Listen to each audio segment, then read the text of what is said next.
नमस्कार दोस्तों, हमारी आज की कहानी का नाम है कमियाँ।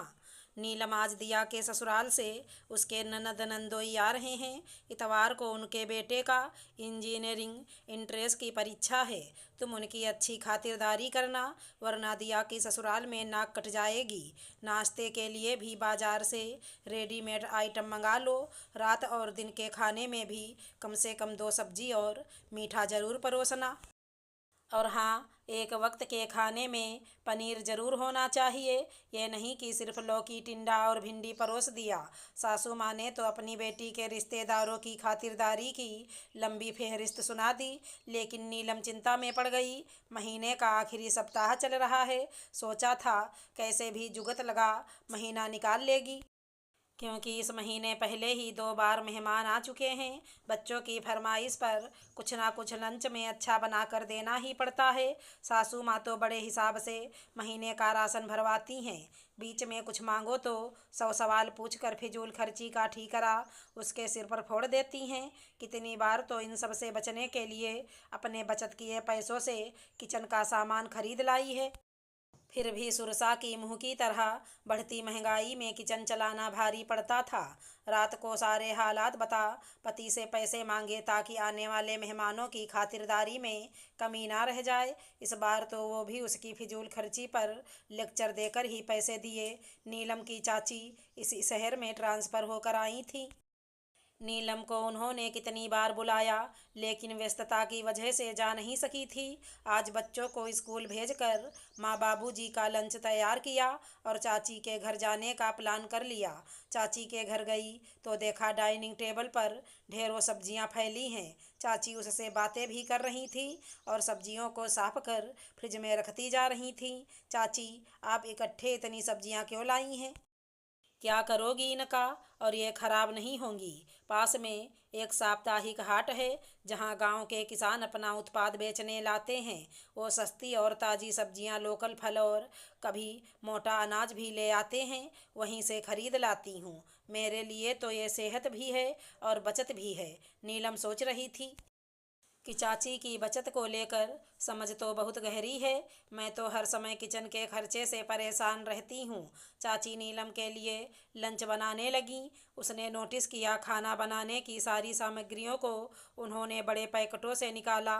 वॉशिंग मशीन में पाउडर डालने के लिए तो एकदम जंबो पैकेट रखा था, उससे रहा ना गया।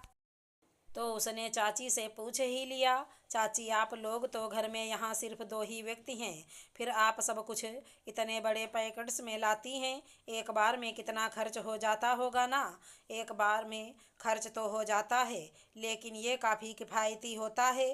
तुलना करो तो बड़ा पैकेट छोटा पैकेट से किफ़ायती होता है।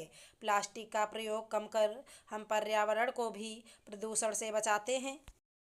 नीलम तो हर महीने छोटे पाउच में मसाले, नमकीन, सॉस और बहुत सा सामान मंगवाती है। खोलो, यूज करो और फेंक दो।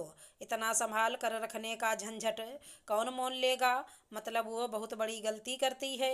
सासू माँ ने कई बार थोक बाजार से अनाज और दालें मंगाने को कहा, लेकिन उसने सहेजने के झंझट से मना कर दिया। चाची, मैं तो किचन के खर्चे से बहुत परेशान रहती हूँ। मुझे लगता था मम्मी जी ही कम सामान मंगवाती हैं, जिससे मुझे परेशानी होती है, लेकिन आपकी बातों से तो लगता है मेरे से ही गलती हो रही है। मुझे और भी टिप्स दीजिए ना कि मैं किचन का बजट मैनेज कर सकूं। चाची जोर से हंसने लगीं। अरे नीलम, मैं इतनी गुड़ी भी नहीं हूँ, लेकिन जो भी मैं समझती और करती हूँ उसे तुझे बतलाती हूँ, शायद तुम्हारे काम आ जाए। उसके पहले चाची ने टेबल पर लंच लगा दिया। सर्विंग का तरीका इतना बेहतरीन था कि नीलम प्रभावित हुए बिना ना रही। चाची ने थोड़े से डिशेस को ही बहुत सुंदर तरीके से परोसा था। वो सोच रही थी, मैं सबको किचन से ही खाना परोस कर देती हूँ, खाएं तो खाएं बाकी डस्टबिन में जाए, लेकिन इनके पास तो एकदम जीरो वेस्टेज है। चाची बतलाने लगीं, रसोई में खाना हमेशा छोटे बर्तन में बनाया करो। फ्रिज से सामान निकाल कर रूम के तापमान पर लाओ, फिर उसे चूल्हे पर चढ़ाओ। इस तरह गैस का बचत हो जाता है। डब्बा बंद खाना कम से कम लाओ, ये सेहत के लिए खतरनाक और खर्चीला भी है। कोशिश करो कि घर में थोड़ी मेहनत कर अलग अलग व्यंजन बना लो। मदद के लिए सहायिका है ही। इन सब के अलावा कोशिश करो कि कोई भी सामान लाने के बाद पड़ा ना रह जाए, बल्कि इस्तेमाल हो जाए। यही छोटी छोटी बातें हैं। बाकी अगर तुम खुद सोचो तो पता लग ही जाएगा कि गलती कहाँ हो रही है। उसको चटपट सुधार लो। सासू माँ अपने अनुभवों से ही तुम्हें सीख देती हैं। उनकी बातों को यूं टाल कर उन पर कंजूसी का इल्ज़ाम ना मढ़ो। नीलम अब अपनी कमियां समझ गई थी। घर आते ही उसने अपने रसोई में सुधार अभियान चलाया। सामान को अरेंज किया तो देखा कई मसालों के पैकेट, मैदा और बेसन भी एक्सपायरी डेट पार कर चुके हैं। फ्रिज में थोड़ी थोड़ी कब की पड़ी सब्जियां सूख चुकी हैं। अब उसे समझ आ रहा था इन बर्बादी को रोक पैसे बच सकते हैं। इससे किचन भी व्यवस्थित रहेगा, बजट बैलेंस रहेगा और सबसे ऊपर परिवार स्वस्थ और खुश रहेगा। इन बदलावों ने भले ही तुरंत असर नहीं दिखाया, लेकिन कुछ ही दिनों में नीलम अब उसी बजट में किचन आसानी से चलाने लगी। अब पहले से सुस्वादु भोजन मिल रहा था और महीने के अंत तक किचन का बजट मेंटेन करने के तनाव से भी मुक्ति मिल गई थी। दोस्तों, हम सीमित साधनों में भी अपने घर और रसोई को बहुत अच्छे से मैनेज कर सकते हैं। ज़रूरत है तो बस थोड़ी सी समझदारी और मेहनत की। अगर हमारी कहानी पसंद आई हो तो चैनल को लाइक शेयर सब्सक्राइब करें। राधे राधे दोस्तों।